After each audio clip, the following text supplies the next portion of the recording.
International travel obviously played a key role in the spread of the novel coronavirus. We live in a world of unprecedented mobility. More people have greater access to international travel than at any time in human history. And almost everywhere that the virus took hold, the initial cases mainly involved international travelers. Countries that most successfully avoided severe outbreaks, like South Korea, Singapore, and Taiwan, closed their borders from COVID-19 hotspots weeks before Canada did, months in some cases. As late as mid-March, when the number of reported cases globally was surging to over 100,000, with hundreds of Canadians and dozens in Alberta, hundreds in Canada, I should say, and dozens in this province, federal border and airport security protocols remained lax. On March the 16th, I visited the Edmonton International Airport to see for myself and immediately directed Alberta government officials to bolster screening and information of international travelers arriving at our airports. I want to thank the Government of Canada for subsequently improving airport screening and isolation protocols and shutting down illegal border crossings. But given that airports and border crossings remain a high-risk vector for transmission, and at the same time a crucial part of the infrastructure we need to get our economy moving, we need to do more. We need to do more, especially as we move towards relaunch. Although international travel has declined drastically, there are currently about 400 people a week arriving at our airports from outside the country, mainly at the Calgary International Airport.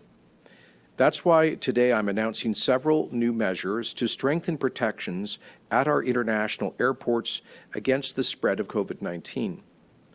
These phased-in actions build on the order issued by the Chief Medical Officer of Health on March 25th, under which international travelers are legally required to self-isolate for 14 days upon arrival. In the first phase, effective immediately, international travelers arriving at the Calgary or Edmonton International Airports will be required to pass through a provincial checkpoint where they will undergo a thermal temperature screen and provide a detailed self-isolation plan. This will occur after travelers have cleared customs and COVID-19 screening by the Canada Border Services Agency.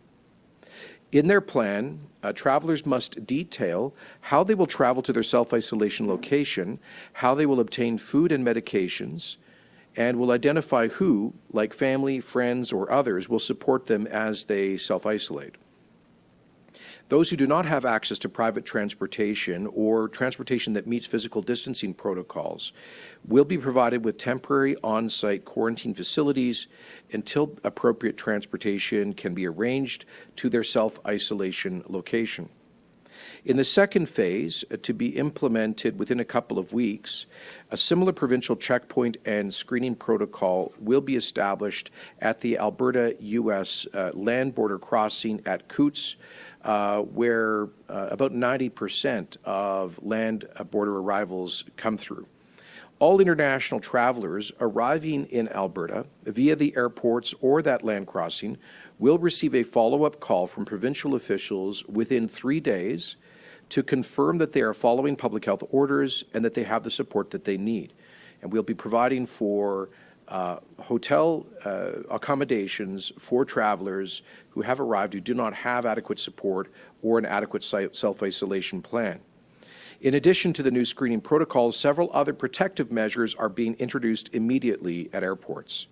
These include enhanced cleaning requirements for airport arrival lounges and high-touch services, and installing hand sanitizer dispensers at every kiosk and touch screen machine at the CBSA arrivals areas.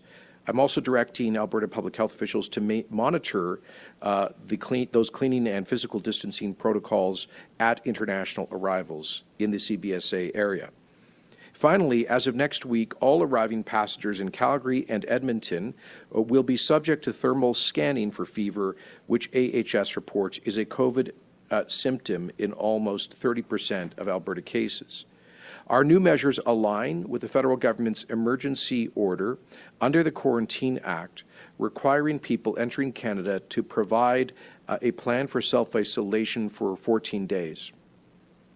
But they provide another level of monitoring and enforcement by on-site provincial authorities, including thermal scanning, which is not currently occurring under federal screening protocols, in order to ensure that Alberta has the strongest health protections in Canada against the new COVID-19 infections entering our province from international travel. I should add that Ottawa's Global Travel Advisory remains in place, along with the Stage 1 provisions of Alberta's relaunch strategy, recommend against non-essential foreign travel. Moreover, yesterday the Prime Minister announced that Canada and the United States have agreed to extend restrictions on non-essential cross-border travel for another 30 days. Under our relaunch strategy, we do not anticipate lifting restrictions on non-essential travel until we get to Stage 3, and it's not possible to say yet what day that will come. When it does come, however, we can be confident that actions like these that we're announcing today will help keep Albertans safe from new infections from international travel. I'm confident that travelers will understand that these actions are practical measures and reasonable inconveniences that are necessary to contain the virus and keep Albertans safe. I think for the vast majority of people, it will at most add a couple of minutes to their arrivals. As, or more importantly, they are the protocols that will provide the effective protection that we need in the weeks and months ahead as we implement our relaunch strategy to lift restrictions and get all of our economy moving again.